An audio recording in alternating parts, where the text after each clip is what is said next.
এই দেখুন কত কুমড়ো ফুল হয়েছে আমাদের গাছের। এখন আমি এগুলোকে বড়া বাঁধবো, মানে পাকোড়া বড়া যেটাই বলেন।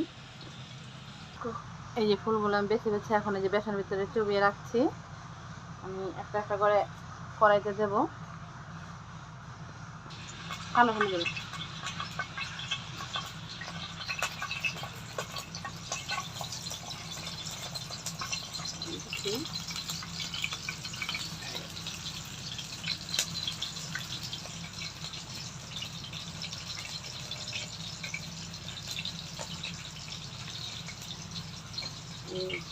একদম সহজ জিনিস, কিন্তু খেতে খুবই সুস্বাদু।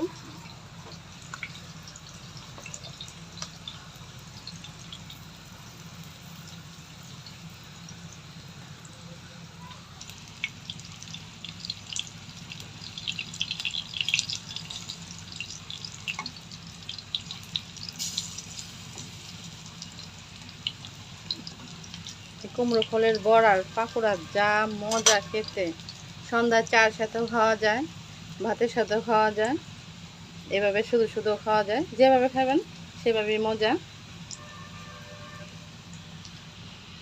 এই পাকোড়াগুলো আমার ভাজা হয়ে গেছে, এখন আমি উঠিয়ে নেব। গরম গরম ভাতের সাথে খাবো আমরা।